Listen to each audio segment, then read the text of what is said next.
నమస్తే, నా పేరు ప్రశాంతి. ఎస్ న్యూస్ కు స్వాగతం. ముందుగా హెడ్లైన్స్ చూద్దాం. ప్రపంచ శాంతి ధర్మం కోసం శ్రీ వాసవి అమ్మవారు చేసిన త్యాగం స్ఫూర్తిదాయకం. శ్రీ వాసవి కన్యకా పరమేశ్వరి దేవస్థానంలో స్థానిక ఎమ్మెల్యే, రాష్ట్ర మంత్రి నాదెండ్ల మనోహర్ శ్రీ వాసవి అమ్మవారి ఆత్మార్పణ దినోత్సవంలో ప్రభుత్వ లాంఛనాలతో సారి సమర్పించిన మంత్రి మనోహర్.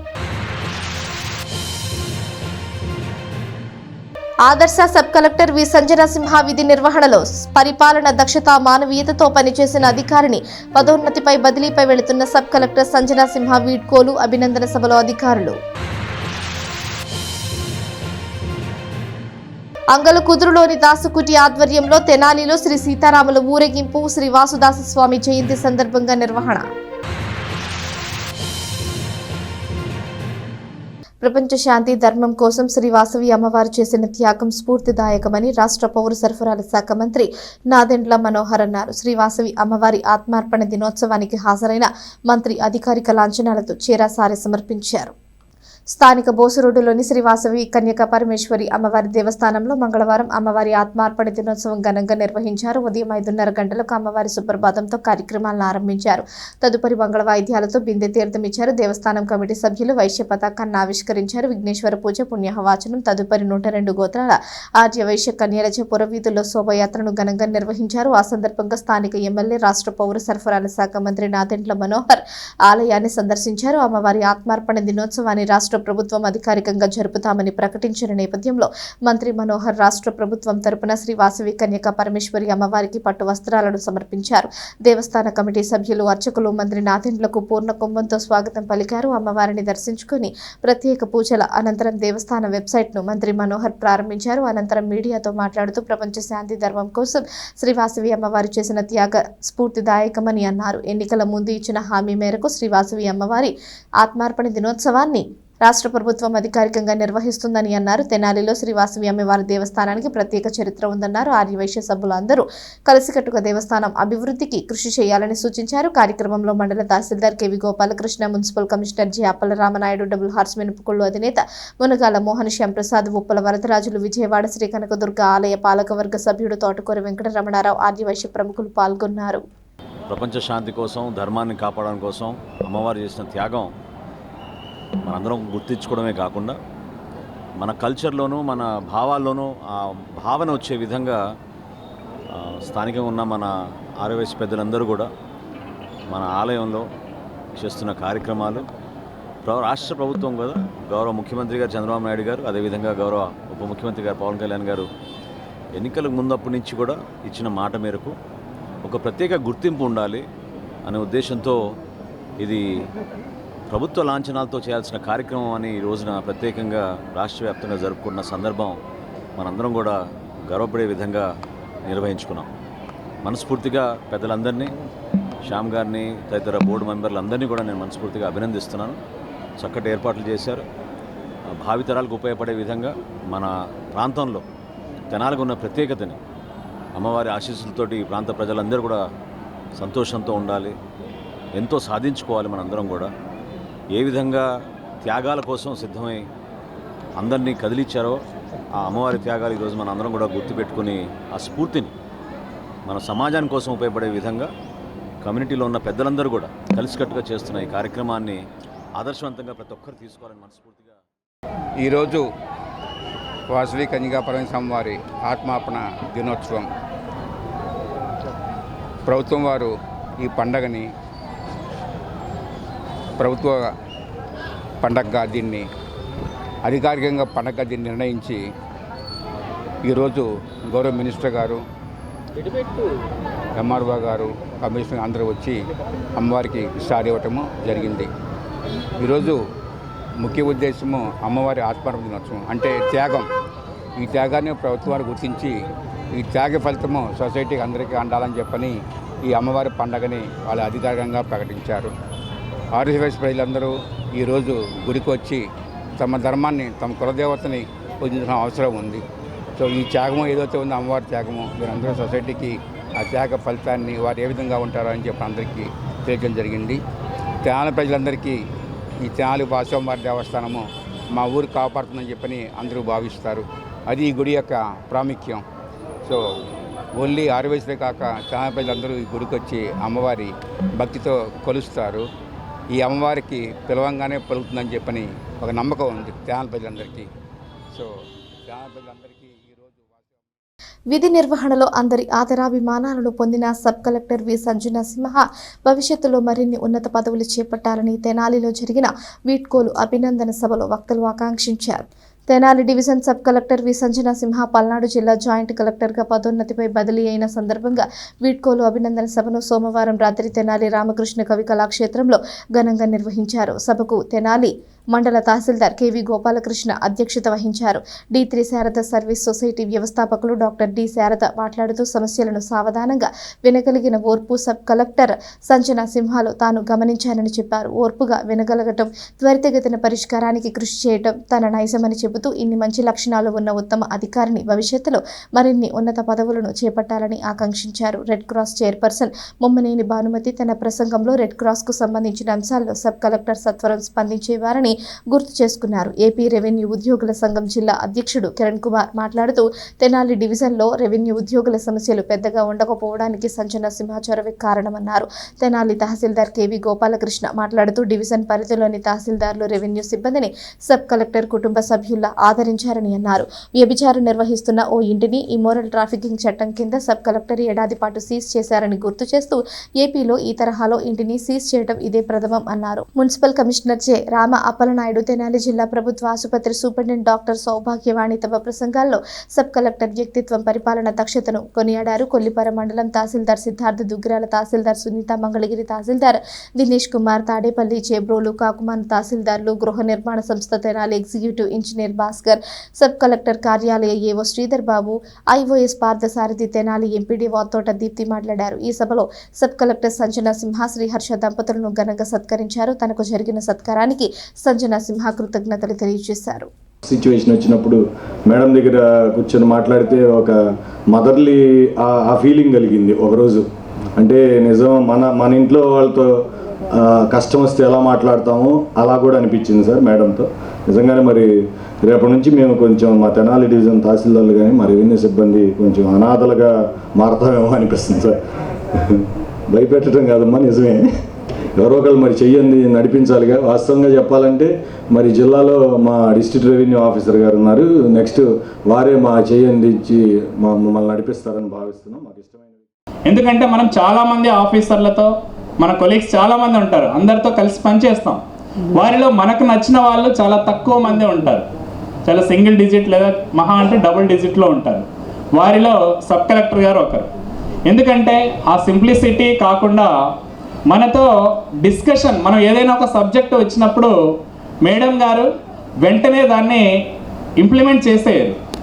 ఒకరితో, ఇద్దరితో, ముగ్గురితో మాట్లాడి ఫైనల్గా బుక్లో ఉన్నటువంటి రూల్ పొజిషన్ క్లియర్గా చదివిన తర్వాత మాత్రమే డెసిషన్ తీసుకుంటారు. ఎంతోమంది వాళ్ళ సర్వీస్ మొత్తం చేస్తే అటెండ్ అయ్యే పొజిషన్కి ఒక ఐఏఎస్ సెలెక్ట్ అయితే యూ స్టార్ట్ ఆఫ్ దేర్, అక్కడే బిగిన్ చేస్తారు. అలా ఎట్లా అయితే ఐఏఎస్ ఒక యాక్సిలరేటర్, ఒక ఐఏఎస్ ఆఫీసర్కి తెనాల్లో పనిచేయడం నాకు అట్లాగే యాక్సిలరేటర్ లాగా అనిపించింది. Because the amount of experience I could see that she was gaining. ఇంకో ప్రోటోకాల్ మీరందరూ చెప్పినట్టు a other unless she is again she has opportunity to come as Guntur collector, I don't think they will be this much of protocol experience.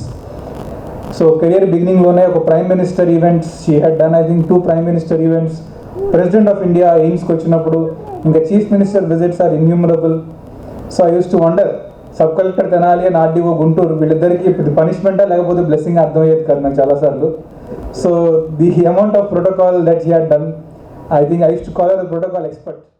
ఈరోజు sub కలెక్టర్గా relieve అవుతూ joint collector పల్నాడుగా charge తీసుకోవడానికి వెళ్తున్న నాకు ఈ ఫేర్వెల్ పార్టీని ఆర్గనైజ్ చేసిన తెనాలి టీం అందరికీ కూడా నా కృతజ్ఞతలు. అలాగే మన ఇన్వైట్ని తీసుకుని ఇక్కడ వరకు గుంటూరు నుంచి వచ్చిన డిఆర్ఓ గారికి మరియు ఆర్డీఓ గారికి కూడా కృతజ్ఞతలు. ముందరగా ఈ టైం వరకు కూడా మీరు అందరూ ఉండి చాలా పేషెన్స్తో ఈ మొత్తం ఈవెంట్ని అటెండ్ అయ్యారు. సో ఐ థింక్ నా పట్ల ఉన్న రెస్పెక్ట్కి ఇది ఒక రెసిప్రోకల్ జెస్చర్ అని ఫీల్ అవుతూ నిజంగా మనస్ఫూర్తిగా నా కృతజ్ఞతలు తెలుపుకుంటున్నాను మీకు. సో జాయిన్ అయినప్పుడే ఇందాక మా వారు అన్నట్టు ఫ్లెక్స్లో వచ్చి జాయిన్ అయ్యాను. సో వస్తున్నప్పుడల్లా ప్రతి తహసీల్దార్తో ఫోన్ చేసి అసలు పరిచయం లేదు, ఏం లేదు, ఎలా అవుతుంది ఏంటి రివ్యూ తీసుకుని, అండ్ హాఫ్ డిస్టెన్స్ నార్కెట్పల్లి దాటిన తర్వాత అసలు ఫోన్ కనెక్టివిటీ నెట్వర్క్ కూడా లేదు. మళ్ళీ మేము పిడుగురాళ్ళు వచ్చే వరకు ఏ ఫోను పనిచేసేది కాదు. సో అప్పుడు ఎలానో అలా మళ్ళీ కనెక్టివిటీ తెచ్చుకుని మళ్ళీ కలెక్టర్ మ్యామ్కి వస్తున్నాను అని చెప్పి వచ్చి జాయిన్ అయ్యాను. సో తెనాలి అలా జాయిన్ అయిన ఫస్ట్ పోస్ట్ కాబట్టి ఎప్పుడన్నా కూడా చాలా గుర్తుండిపోతుంది. అండ్ ఇక్కడ పని చేసినందుకు మీ దగ్గర నుంచి చాలా ప్రేమ అండ్ అఫెక్షన్ పొందుతున్నాను. తెనాలిలో అధునాతన ఆయుష్ ఆసుపత్రిని నిర్మించనున్నారు. నేషనల్ ఆయుష్ మిషన్ ఆధ్వర్యంలో 26 కోట్ల వ్యయంతో 50 పడకల ఆసుపత్రిని నిర్మిస్తామని స్థానిక ఎమ్మెల్యే రాష్ట్ర పౌర సరఫరాల శాఖ మంత్రి నాదెండ్ల మనోహర్ వెల్లడించారు. స్థానిక ఎమ్మెల్యే రాష్ట్ర పౌర సరఫరాల శాఖ మంత్రి నాదెండ్ల మనోహర్ మంగళవారం సాయంత్రం కొత్తపేటలోని పాత ప్రభుత్వ ఆసుపత్రి ప్రాంగణాన్ని అధికారులతో కలిసి సందర్శించారు. కేంద్ర ప్రభుత్వ నిధులతో నిర్మించనున్న ఆయుష్ ఆసుపత్రికి స్థలం పరిశీలన చేశారు. అనంతరం మీడియాతో మాట్లాడుతూ ప్రధానమంత్రి నరేంద్ర మోడీ నేషనల్ ఆయుష్ మిషన్ ఆధ్వర్యంలో రాష్ట్రానికి 5 ఆయుష్ ఆసుపత్రులను మంజూరు చేసినట్లు చెప్పారు. అందులో ఒకటి తెనాలికి కేటాయించారని తెలిపారు. ఆ ప్రకారం తెనాలి పాత ఆసుపత్రి ప్రాంగణంలో 50 సెంట్ల విస్తీర్ణంలో 50 పడకల ఆయుష్ ఆసుపత్రిని నిర్మించనున్నట్లు మంత్రి తెలిపారు. ఇందుకోసం 26 కోట్ల నిధులు మంజూరైనట్లు చెబుతూ వీటిలో భవన నిర్మాణానికి 13 కోట్లు, ఫర్నిచర్, పడకలు, వైద్య పరికరాలకు 13 కోట్లను వ్యయం చేయనున్నట్లు వివరించారు. ఆయుర్వేదానికి పురాణ కాలం నుంచి గుర్తింపు ఉందని, ప్రస్తుత కాలంలో జనరల్ మెడిసిన్ తో పాటు ఆయుర్వేదం కూడా పోటీ పడుతోందని గుర్తు చేశారు. ఈ క్రమంలోనే తెనాలిలో అధునాతన ఆయుష్ ఆసుపత్రి నిర్మాణం జరుగుతుందని చెప్పారు. మున్సిపల్ కౌన్సిల్లో తీర్మానం చేసి నెల రోజుల్లో ఆరోగ్య శాఖకు సంబంధించిన స్థలాన్ని అప్పగిస్తామని అన్నారు. ఆయుర్వేద మందులను వినియోగించే వారికి రానున్న ఆసుపత్రి మంచి వరంగా చెప్పారు.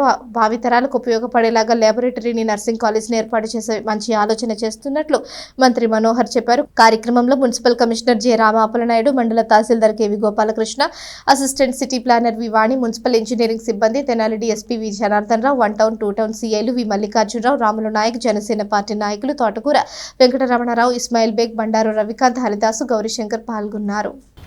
ప్రత్యేకంగా ఆ రోజుల్లో పాపులర్గా ఉన్న ఒకే ఒక ఆయుధం అనాలో లేకపోతే మనం మంచి ఆరోగ్యం అనాలో దాన్ని బేస్ చేసుకుని ప్రజలు ఏ విధంగా ఒక నమ్మకంతో ఆయుర్వేదాన్ని బేస్ చేసుకుని ముందుకెళ్ళేవాళ్ళు. అది ఈ రోజున ప్రపంచవ్యాప్తంగా భారతదేశంలో ఉన్న మన పర్టికులర్ డ్రగ్ ఫెసిలిటీస్ ఏవైతే ఉన్నాయో మనకి ఆయుర్వేదం మీద, బయాలజికల్ చేంజెస్ ఏవైతే వస్తున్నాయో ప్రపంచవ్యాప్తంగా పొల్యూషన్ వలన కానివ్వండి, లేకపోతే ప్రాంతాల వారీగా ఉన్న సమస్యల్ని బేస్ చేసుకుని వాటన్నింటినీ అధిగమించుకుంటూ 100% ఇతర దేశాల్లో బాగా పాపులర్గా ఉన్న మన వెస్టర్న్ మెడిసిన్స్తో పాటు ఆయుర్వేదం ఈ రోజున పోటీ పడుతూ ముందడుగు వేస్తూ ఉంది. సో కేంద్ర ప్రభుత్వం నరేంద్ర మోడీ గారి నాయకత్వంలో ఆయుష్ హాస్పిటల్స్ అనేది ప్రమోట్ చేయాలనే ఉద్దేశంతో మన రాష్ట్రానికి 5 కేటాయించారు. అందులో మనకి గర్వంగా మనకి తెనాలికి 50 పడకల ఆయుష్ హాస్పిటల్ 26 కోట్ల రూపాయలతోటి శాంక్షన్ చేయడం జరిగింది. తెనాలి పట్టణంలో ప్రముఖంగా ఉన్న మన పాత గవర్నమెంట్ హాస్పిటల్ దాదాపు 120 సంవత్సరాల చరిత్ర. అప్పటి నుంచి ఇప్పటి వరకు అనేక మందికి అవుట్ పేషెంట్లుగా కూడా మనం ట్రీట్ చేసేవాళ్ళం. గతంలో మున్సిపాలిటీ నుంచి ఫ్రీ క్లినిక్స్ కూడా ఏర్పాటు చేసాం. అయితే దాదాపు డిలాపిడేటెడ్ కండిషన్లో ఉంది, పడిపోయే పరిస్థితిలో ఉంది. కాబట్టి ఈ ప్రాంగణాన్ని చక్కగా వైద్య సేవల కోసం ఉపయోగించాలనే ఆలోచనతో ఇదివరకు ఏర్పాటు చేసిన అర్బన్ హెల్త్ ప్రైమరీ సెంటర్ పక్కనే ఈ 50 పడకల ఆయుష్ హాస్పిటల్ నిర్మాణం ఏదైతే మనకి మంజూరైందో దానికి ముందుగా కేంద్ర ప్రభుత్వంలో ఉన్న మన భారత ప్రధాని నరేంద్ర మోడీ గారికి, రాష్ట్ర ముఖ్యమంత్రి గారు చంద్రబాబు నాయుడు గారికి, అదేవిధంగా ప్రత్యేకంగా మంచి మిత్రుడు రాష్ట్ర ఆరోగ్య శాఖ మంత్రి సత్యకుమార్ యాదవ్ గారికి నేను ఈ సందర్భంగా తెనాలి ప్రజల తరఫున ధన్యవాదాలు తెలుపుతున్నాను. ఎందుకంటే మన కోరిక మేరకు, మన రిక్వెస్ట్ మేరకు ఇమీడియట్గా మనకి శాంక్షన్ చేసి ఈ అవకాశాన్ని మనకి అందించారు. స్థలం గురించి దాదాపు నెల రోజుల నుంచి అనేక ప్రాంతాల్లో తహసీల్దార్ గారు, కమిషనర్ గారు చెక్ చేసి చివరికి ఇదైతే మనకి సూటబుల్గా ఉంటుంది, ఎందుకంటే ప్రజలకి మరింతగా అందుబాటులో ఉండే విధంగా మనం దీన్ని ఉపయోగించుకోవాలన్న ఆలోచనతో మనం చేసాం. వేరే చోట్ల కూడా మాకు స్థలం ఉండింది, కానీ అంతిమంగా సామాన్యులకు ఉపయోగపడే విధంగా ఎవరైతే ఈ ఔషధాలపైన, ఈ ఆయుర్వేదం పైన ఒక నమ్మకం ఉందో వాటి ద్వారా అనేక చికిత్సలు చేయొచ్చు, మందులు మనం అందించగలుగుతాం. ప్రకృతిని కూడా బేస్ చేసుకుని తయారు చేసే ఈ మెడిసిన్స్ని ఇంకా మనం పాపులరైజ్ చేయాలి, భావితరాలు కూడా ఉపయోగపడాలనే ఉద్దేశంతో దీన్ని కట్టడం జరుగుతుంది. సో ఇక్కడ ప్రత్యేకంగా మనకి అవుట్ పేషెంట్ విభాగం ఉంటుంది, ఇన్ పేషెంట్ అంటే 50 పడకల ఆసుపత్రి ఉంటుంది, దీంతోపాటు లెబారెటరీస్ ఉంటాయి. అదేవిధంగా భవిష్యత్తులో వాళ్ళ అవసరాన్ని మేరకు కావాలనుకుంటే మనం ఇక్కడ చిన్న నర్సింగ్ కాలేజ్ లాగా కూడా ఏర్పాటు చేసుకునే విధంగా తహసీల్దార్ గారు ల్యాండ్ ఏర్పాటు చేశారు.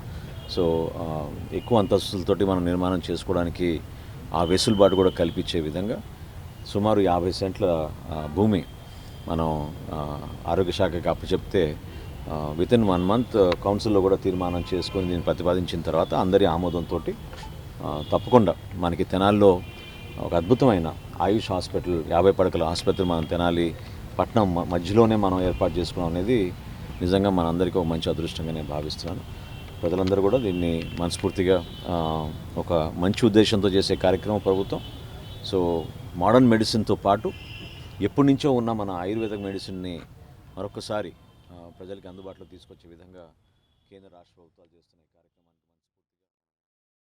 అంగలకుదురు గ్రామంలోని శ్రీ కోదండరామ సేవక ధర్మ సమాజం ఆధ్వర్యంలో తెనాలిలో శ్రీ సీతారాముల ఊరేగింపు నిర్వహించారు. పెద్ద సంఖ్యలో భక్తులు స్వామివార్లను దర్శించుకున్నారు. రూరల్ మండల గ్రామం అంగలకుదురులో ఆంధ్ర వాల్మీకి శ్రీ వాసుదాస స్వామి గురు పరంపరా పీఠం శ్రీ కోదండరామ సేవక ధర్మ సమాజం ఆధ్వర్యంలో ప్రతి సంవత్సరం జనవరి నెల 22న అయోధ్య రామ మందిరంలో బాలరాముడి విగ్రహ ప్రతిష్ట వార్షికోత్సవం నిర్వహిస్తారు. అలాగే ఒంటిమిట్ట దేవాలయం జీర్ణోద్ధరణ చేసిన శ్రీ వాసుదాస స్వామి వారి జయంతిని ఘనంగా జరుపుతూ ఉంటారు. ఈ క్రమంలో శ్రీ వాసుదాస స్వామి జయంతి సందర్భంగా మంగళవారం తెనాలి పట్టణంలో శ్రీ సీతారాముల ఊరేగింపు నిర్వహించారు. 21వ తేదీన అంగలకుదురు గ్రామంలో శ్రీ సీతారాముల ఊరేగింపు కార్యక్రమం ఉదయం 9 గంటలకు నిర్వహిస్తారు. 22వ తేదీన అయోధ్యలో బాలరాముని ప్రతిష్ట 2వ వార్షికోత్సవం 2000 మంది భక్తులతో శ్రీ సీతారాముల కళ్యాణం నిర్వహించనున్నట్లు ఆశ్రమ పీఠాధిపతి ఉలిచి సీతారామ పట్టాభి తెలియజేశారు. ఈ సందర్భంగా అన్న సంతర్పణ కార్యక్రమం చేస్తామని చెప్పారు. ఈ కార్యక్రమంలో కడియాల నందకిషోర్, అవ్వారు శ్రీనివాస్, హనుమత్ ప్రసాద్, కడియాల నందకిషోర్, కడియాల సునీల్, దేశు నాగరాజు పాల్గొన్నారు. ఆంధ్ర వాల్మీకి శ్రీ శ్రీ వాసుదాస స్వామి పరంపర పీఠం దాసుకుటి అంగలకుదురు విశేషం ఏంటంటే అయోధ్య బాలరాముడి పాదాల కింద యంత్రము మన ఆశ్రమాలు పూజలు అందుకొని వెళ్ళింది. ఆయన వాల్మీకి, ఈయన ఆంధ్ర వాల్మీకి, ఎంతో శక్తివంతమైన పీఠము. 2వ అయోధ్య కింద లెక్క కాబట్టి 22వ తారీఖు కళ్యాణం చేస్తున్నాము. ఈరోజు తెనాల్లో ఊరేగింపు, రేపు అంగలకుదురులో ఊరేగింపు, ఎల్లుండి కళ్యాణం విశేషంగా జరుగుతుంది. ఎంతోమంది కోరికలు తీర్చున్న రామచంద్రమూర్తికి మీరు కళ్యాణాలు పాల్గొని అన్నప్రసాదంలో తీసుకొని తరించవలసిగా కోరుతున్నాము. జై శ్రీరామ్. తెనాలి పక్కనున్న అంగలకుదురు గ్రామంలో ఉన్న పరమ పవిత్రమైనటువంటి దాసకుటి ఆశ్రమం. ఈ ఆశ్రమం విశిష్టత ఏంటంటే మనకి ఒంటిమిట్ట రామాలయం జీర్ణోద్ధరణ కూడా ఈ ఆశ్రమంలో ఉన్న స్వామీజీనే వాసుదాస స్వామి మొత్తం విరాళాలు సేకరించి ఒక కొబ్బరి చిప్పలో మొదలుపెట్టి ఆయన విరాళాలు సేకరించి మొత్తం మీద ఆ పుణ్యకార్యాన్ని సేకరించారు. అటువంటి స్వామీజీ జీవించిన ఆశ్రమం ఇది. అదే కాకుండా వాల్మీకి రామాయణం 7 కాండాలని 9 సర్గలుగా తెలుగులోకి అనువదించి ఆ పుణ్యస్థలంలో అనువదించబడి ముద్రించబడిన పుణ్యస్థలం కాబట్టి చాలా గొప్ప పవిత్రమైన స్థలం. దాసకుటి ఆశ్రమంలో జరుగుతున్న ఈ కార్యక్రమాలకి 22వ తారీఖు కార్యక్రమాలకి ప్రతి ఒక్కరూ పాల్గొని అన్నప్రసాదం స్వీకరించి దాసకుటి ఆశ్రమాన్ని విజిట్ చేసి అదేవిధంగా ప్రతి ఒక్కరూ కూడా వచ్చే భక్తులు అందరూ కూడా వారి యొక్క ఇంటి నుంచి కూడా అక్షింతలను తీసుకొచ్చి స్వామివారి అక్షింతల్లో కలిపి ప్రతి ఒక్క తలంబ్రాలలో కలిపి ప్రతి ఒక్కరూ కూడా భాగస్వాములు కావాలని, అదేవిధంగా మీ దగ్గరలోని గుడి చెంత నుంచి కూడా మీ చుట్టుపక్కల ఇళ్ళ నుంచి కూడా ఆ గుడి వద్ద అందరూ కూడా అక్షింతల కార్యక్రమాన్ని కూడా చేసుకుని పట్టు వస్త్రాలతో కానీ మీకు తోచిన విధంగా వస్త్రాలతో కానీ స్వామివారికి తీసుకువస్తే అక్కడి నుంచి కూడా మిమ్మల్ని సాదర స్వాగతంగా మేళతాళాలతో కూడా మిమ్మల్ని స్వామివారి దగ్గరికి ఆహ్వానించి మీరు తీసుకొచ్చిన తలంబరాలు వస్త్రాలన్నింటినీ కూడా స్వామివారికి సమర్పించి మీరు కోరిన కోరికలన్నింటినీ కూడా తీర్చే విధంగా కూడా అంగరంగ వైభవంగా మేము చేయబోతున్నాం. కాబట్టి తెనాలి పరిసర ప్రాంత ప్రజలందరూ కూడా రామభక్తులందరూ కూడా ఈ కార్యక్రమంలో ప్రతి ఒక్కరూ భాగస్వామ్యం కావాలని 22వ తారీఖు అంగలకుదురు దాసకుటి ఆశ్రమంలో జరిగే బార్ కౌన్సిల్లో ఎన్నికల్లో పోటీ చేస్తున్న తనకు మద్దతు తెలిపి విజయానికి సహకరించాలని సీనియర్ న్యాయవాది సుంకర రాజేంద్ర ప్రసాద్ న్యాయవాదులను కోరారు. ఆంధ్రప్రదేశ్ రాష్ట్ర బార్ కౌన్సిల్కు ఫిబ్రవరి 13న ఎన్నికలు జరగనున్నాయి. ఆ ఎన్నికల్లో పోటీ చేస్తున్న సీనియర్ న్యాయవాది సుంకర రాజేంద్ర ప్రసాద్ మంగళవారం తెనాలి వచ్చారు. కోర్టు భవనాల సముదాయంలోని జిల్లా కోర్టును సందర్శించారు. న్యాయవాదులతో మాట్లాడారు. న్యాయవాదుల రక్షణ చట్టాన్ని తీసుకురావడానికి తాను చాలా కాలంగా కృషి చేస్తున్నట్లు తెలిపారు. ఆ దిశగా భవిష్యత్తులో మరింతగా కృషి చేస్తారని న్యాయవాదులకు హామీనిచ్చారు. న్యాయవాదులు ఎదుర్కొంటున్న సమస్యల పరిష్కారానికి తన పోరాటాలను కొనసాగిస్తారని చెప్పారు. ఈ కార్యక్రమంలో న్యాయవాదులు వై రమేష్, చుక్కపల్లి భానుప్రసాద్, దుర్గాప్రసాద్, భాస్కర్ తదితర న్యాయవాదులు పాల్గొని రాజేంద్ర ప్రసాద్కు మద్దతును ప్రకటించారు. ఫిబ్రవరి 13వ తేదీన జరగబోయే బార్ కౌన్సిల్ ఎన్నికల్లో అభ్యర్థిగా నేను ఉన్నందున ఈరోజు తెనాలిలో న్యాయవాద మిత్రులను కలవటానికి రావటం జరిగింది. బార్ కౌన్సిల్ ఎన్నికల్లో మేము గతంలో చేసినటువంటి కార్యక్రమాలు, అదేవిధంగా భవిష్యత్తులో చేసే కార్యక్రమాల గురించి కూడా చేస్తూ ప్రచారం చేస్తూ ఉన్నాం. ఆల్ ఇండియా లాయర్స్ యూనియన్ తరఫున, అదేవిధంగా న్యాయవాదుల తరఫున మేము అనేక పోరాటాలు చేసినటువంటి ఘటనలు కూడా అందరికీ తెలుసు. ప్రత్యేకించి న్యాయవాదుల సంక్షేమం కోసం పాటుపడుతూనే సమాజం కోసం, సమాజంలో ప్రజలు ఎదుర్కొనే సమస్యల కోసం కూడా మేము పాటుపడుతూ ఉన్నాం. ఇదే సందర్భంలో మేము న్యాయవాదుల రక్షణ చట్టం కావాలి అనేటువంటిది కూడా ప్రధానమైనటువంటి డిమాండ్గా ముందుకు తీసుకొస్తా ఉన్నాం. న్యాయవాదుల రక్షణ చట్టం అనేటువంటిది ప్రత్యేకించి న్యాయవాద వ్యవస్థ మీద జరుగుతున్నటువంటి దాడికి వ్యతిరేకంగా ఉండాలి. ఏ విధంగా పబ్లిక్ సర్వెంట్స్కి రక్షణ ఉన్నదో న్యాయవాదులు కూడా వాళ్ళు కోర్ట్ ఆఫీసర్స్గా ఉన్నప్పుడు ఆ విధమైనటువంటి రక్షణ కల్పించాలి. దానికి తగినటువంటి చట్టాన్ని కూడా తయారు చేయాలని చెప్తాను. మేము డ్రాఫ్ట్ చట్టాన్ని కూడా తయారు చేసి కూడా మేము మెమోరాండాలు ఇవ్వటం జరిగింది.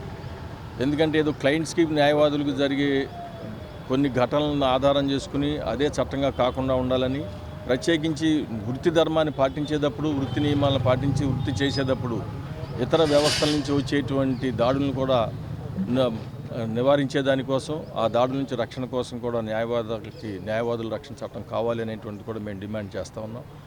అదేవిధంగా ఇప్పటికి ప్రభుత్వాలు కూడా న్యాయవాదులకి సంక్షేమానికి కొంత పని చేయాల్సిన అవసరం ఉన్నదని, గతంలో లాగా న్యాయవాద వృత్తి లేదు. గతంలో ఇది జమీందారులకు సంబంధించి పెద్ద ధనవంతులకు సంబంధించిన వృత్తిలాగా ఉండేది. కానీ ఈ రోజున పట్టణాల్లో ఆటో కార్మికులు కానివ్వండి, పల్లెటూరులో వ్యవసాయ కార్మికుల పిల్లలు కూడా న్యాయవాద వృత్తిలో స్థిరపడతా ఉన్నారు. మరి వీళ్ళకి కొంత బార్లో ఏ ఇష్యూ వచ్చినా, జూనియర్స్ దగ్గర నుంచి సీనియర్స్ దగ్గర నుంచి ఫ్రాటర్నిటీలో ఏ ఇష్యూ వచ్చినా he is the front runner to solve that issue. అట్లాగే అమరావతి ఉద్యమం జరుగుతున్నప్పుడు 3 రాజధానులకు వ్యతిరేకంగా జీవో మీద పోరాడినటువంటి వాళ్ళల్లో front runner. He is not a politician, he used to fight against the issues of the day. ఆనాడు అమరావతి ఉద్యమంలో ఫ్రంట్ రన్నర్గా ఉండి చాలా ఫియర్స్ ఫ్యాటిల్ నడిపారు. అలాగే ఇవాళ ఉన్నటువంటి ఇష్యూస్లో కరేడు భూముల్లో ఆయన ముందుండి దానికి వ్యతిరేకంగా పోరాడుతున్నారు. So he can be considered as a person who fights for the issues of the day. 500 మంది అడ్వకేట్స్ని హైకోర్టు ముందు ధర్నా చేస్తూ ఉంటే he is the first person, ఈ జీవో పనికిమాలిన జీవో, దీన్ని కాల్చివేస్తున్నాను అని చెప్పి అగ్గిపుల్ల గీసి ముట్టించినటువంటి ఫస్ట్ మ్యాన్. అట్లాగే గత 3 ఎలక్షన్స్ నుంచి నేను బార్ కౌన్సిల్లో వారిని చూస్తూ ఉన్నాను. He is the first person, ₹1 కూడా డీవియేట్ అయి ఖర్చు పెట్టకుండా as per the norms elections జరుపుతాయి. ఎలక్షన్ మీద పోరాడి ఎలక్షన్ గెలిచినటువంటి వ్యక్తి. Such a personality. I appeal to the entire fraternity to safeguard such a personality. అటువంటి వారు బార్ కౌన్సిల్లో ఉండటం మూలంగా ఫ్రాటర్నిటీకి ఉపయోగం జరుగుతుంది, సొసైటీకి ఉపయోగం జరుగుతుంది. వార్తలు ముగించే ముందు హెడ్లైన్స్ మరోసారి. ప్రపంచ శాంతి ధర్మం కోసం శ్రీ వాసవి అమ్మవారు చేసిన త్యాగం స్ఫూర్తిదాయకం. శ్రీ వాసవి కన్యకా పరమేశ్వరి దేవస్థానంలో స్థానిక ఎమ్మెల్యే, రాష్ట్ర మంత్రి నాదెండ్ల మనోహర్ శ్రీ వాసవి అమ్మవారి ఆత్మార్పణ దినోత్సవంలో ప్రభుత్వ లాంఛనాలతో సారి సమర్పించిన మంత్రి మనోహర్. ఆదర్శ సబ్ కలెక్టర్ వి సంజన సింహ విధి నిర్వహణలో పరిపాలన దక్షత, మానవీయతతో పనిచేసిన అధికారిని పదోన్నతిపై బదిలీపై వెళుతున్న సబ్ కలెక్టర్ సంజన సింహ వీడ్కోలు, అభినందన సభలో అధికారులు. అంగలకుదురులోని దాసుకుటి ఆధ్వర్యంలో తెనాలిలో శ్రీ సీతారాముల ఊరేగింపు, శ్రీ వాసుదాస స్వామి జయంతి సందర్భంగా నిర్వహణ. ఈ వార్తలు ఇంతటితో సమాప్తం. తిరిగి ప్రసారమయ్యే ఎస్ న్యూస్లో మళ్ళీ కలుసుకుందాం. అంతవరకు సెలవు. నమస్కారం.